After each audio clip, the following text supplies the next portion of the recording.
السلام عليكم ورحمة الله تعالى وبركاته. مرحبا بالجميع وتحية إليكم من جديد. برنامج اليوم هو برنامج مهم موجه خاصة إلى الإخوة والأخوات الذين لديهم أسئلة عن فيزا سياحة وفيزا زيارة إلى الولايات المتحدة الأمريكية. إذن هناك نقاط مهمة سوف نتطرق لها في البرنامج، ولا بأس إن استفدتم من البرنامج أن تقوموا بمشاركته مع الأصدقاء والأحباء، هذا كله لكي تعم الفائدة. ولا تنسوا أن تشتركوا في القناة. إذن بالنسبة لفيزا سياحة وفيزا زيارة إلى الولايات المتحدة الأمريكية يشتغل عليها بشكل منظم. أكيد الإخوة الذين يريدون التقديم على هذه الأنواع من التأشيرات، سواء فيزا سياحة وفيزا زيارة، ممكن لكم أن تقوموا بالعودة إلى برامج عبر القناة. وضحنا فيها نقاط مهمة عن الإجراءات المتبعة التي لازم أن يشتغل عليها الإخوة والأخوات الذين يريدون التقديم عليها، لكي لا يجدوا مشكلا أو عرقلة عند تقديم الطلب من البداية، إن شاء الله، إلى أن تصلوا إلى مرحلة الفصل والحسم للحصول على الفيزا بالسفارة أو القنصلية الأمريكية في بلدكم الأم. هذا كله أكيد فيه معلومات مهمة سوف تجدوها كلها أكيد في القناة.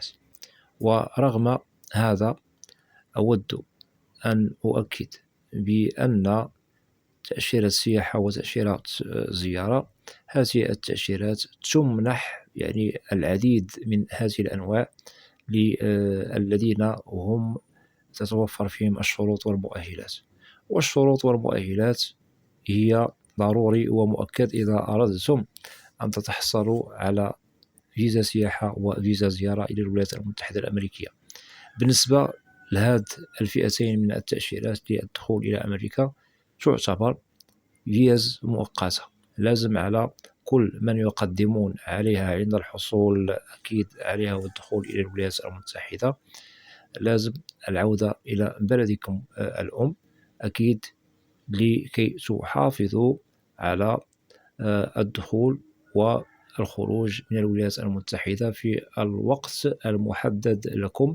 هذا لكي يمكن لكم قانون هذه التأشيرة أن تدخلوا بها مستقبلا بدون مشكل. أما في حالة الإخوة والأخوات الذين يريدون الحصول على هذا الفيز للدخول إلى أمريكا والمكوث والإقامة الدائمة بأمريكا، فنؤكد هذه الأنواع من التأشيرات لا تخول لكم الإقامة الدائمة، بل تعتبر فيز مؤقتة، وعليكم العودة إلى بلدكم الأم لكي لا تقعوا في المحظور. لأنه في حالة خرقتم القانون الموضوع في هذه الأنواع من التأشيرات المؤقتة وتعتبر فيز لغير الهجرة، أكيد السلطات الأمريكية لن تتسامح معكم وسوف ترحلوا إلى بلدكم الأم. ولو أنه تريدون التقديم على هذه الأنواع من التأشيرات للدخول إلى أمريكا من جديد، أو أنكم تفكرون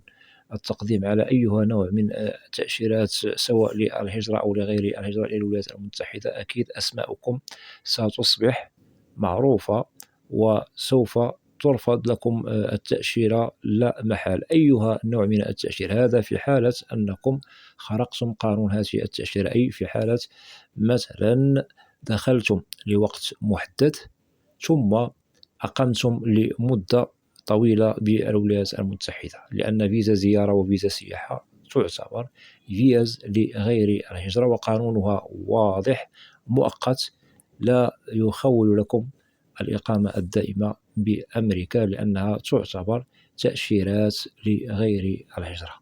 هذا للتأكيد، وكذلك للنصيحة لكل من هم معنيون بالأمر ويريدون التقديم على هذه الأنواع من التأشيرات. أكيد الحصول عليها سوف نعتبره سهلا. لماذا سوف نعتبره ميسر؟ في حالة أن الشخص المعني بالتقديم على هذه الأنواع من التأشيرات تتوفر فيه الشروط والمؤهلات المطلوبة للتقديم على ملف سواء فيزا زيارة أو فيزا سياحة، وسوف نسميها بفيزا باي 1 وفيزا باي 2. ونؤكد بأنه الفرق بين هذه الأنواع من التأشيرات فقط هو في بعض الإجراءات متعلقة بالمستندات إلى غير ذلك، أي المستندات التي تطلب من المعنيين عند تقديمهم سواء على فيزا باي 2 وفيزا باي 1. هذا للتأكيد. وهذه التأشيرات تمنح بشكل كبير للدخول إلى الولايات المتحدة الأمريكية. والتقديم على هذه الأنواع من التأشيرات هو سهل عندما نجد المعنيين بالأمر كما وضحنا قبل قليل تتوفر فيهم الشروط. أما في حالة لا تتوفر الشروط فلا ننصح بالتقديم عليها، لأنه أكيد سوف ترفض لكم التأشيرة يوم المقابلة لا محال، وهذا للتأكيد. ضروري ومؤكد عندما نقدم على هذه الأنواع من التأشيرات لازم أننا ضروري ومؤكد روابط تربطنا في بلدنا الأم: العمل، السكن، حساب بنكي. هناك كذلك شروط أخرى سبق لنا أن وضحناها عبر القناة. التقديم أكيد أونلاين، وكذلك التقديم هو خارج الولايات المتحدة الأمريكية.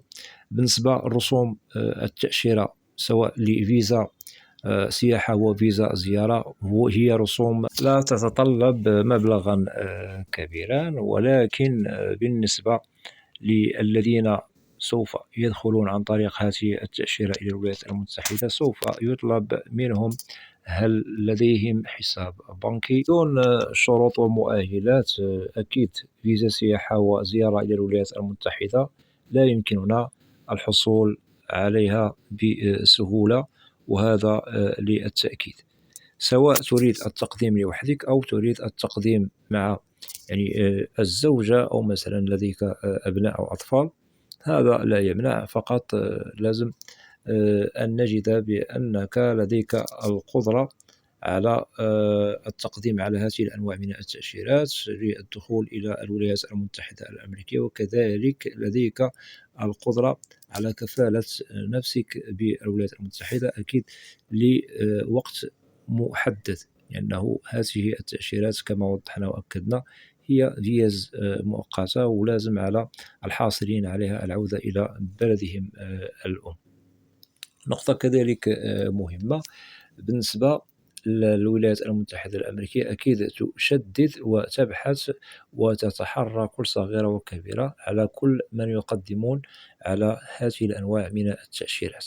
هذا أكيد، لأن هناك بعض الناس أو بعض الأشخاص ممكن أنه يقدم على هذه التأشيرة فقط لغاية للدخول إلى الولايات المتحدة، ثم أكيد سوف يحسب على المهاجرين الغير الشرعيين، أي ممكن أنه يظل بدون تسوية وضعية بالولايات المتحدة. لهذا أمريكا أو قانون أنواع هذه التأشيرات يشترط على المقدم أن تتوفر فيه أكيد روابط ببلده الأم، وكذلك هم يتحروا كما وضحنا كل صغيرة وكبيرة حسن السيرة والسلوك، وكذلك وضعيته في بلده الأم، هل لديه فعلا عمل، هل أكيد يتقاضى يعني راتب في بلده الأم، هل لديه مسكن، إلى غير ذلك من الروابط التي توضح للقنصل بأن هذا الشخص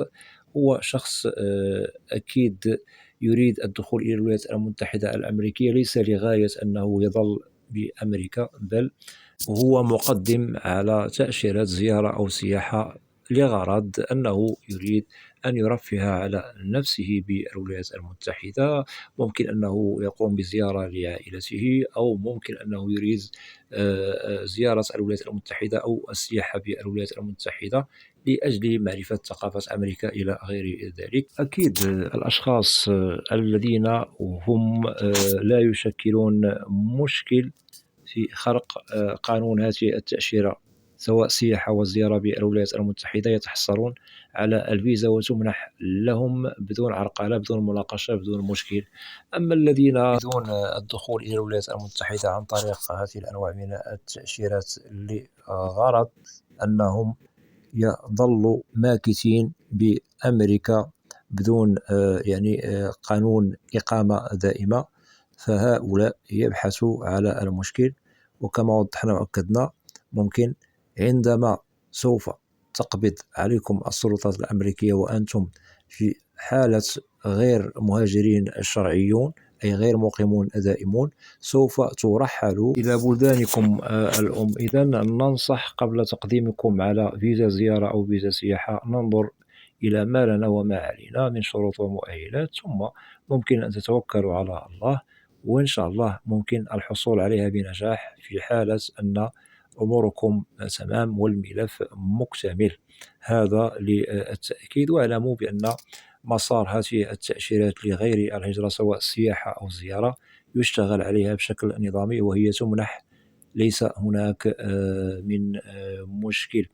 إذا وضحنا لكم نقاط مهمة عن فيزا سياحة وفيزا زيارة إلى الولايات المتحدة الأمريكية. وفي حالة أنه لديكم أسئلة تريدون طرحها، ممكن طرحها عبر تعاليق في القناة، وسوف تجدوا الإجابة عبر البرنامج المعروف في القناة، برنامج أسئلة وأجوبة، لأنني لا أستثني منكم أحدا. وأود أن أشكر جزيل الشكر لكل الإخوة والأخوات الذين يقومون بوضع تعاليق محترمة بالقناة. مرحبا بكم جميعا.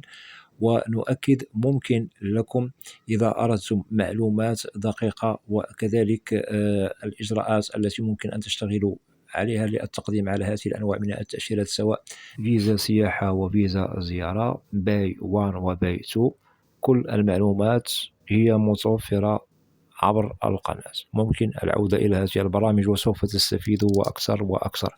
وأتمنى من الإخوة والأخوات الذين لا زالوا لم يشتركوا في القناة، أدعوكم للاشتراك في القناة وتفعيل زر الجرس ليصل إليكم كل جديد. ولا تنسوا أن تدعمونا دائما باللايك لكي نصل إلى أكبر نسبة من المشاهدة. وبالنسبة للقناة، محتواها كامل وشامل عن الهجرة والمهاجر بشكل عام وكتعريف. وإلى لقاء قريب بإذن الله، والسلام عليكم ورحمة الله تعالى وبركاته.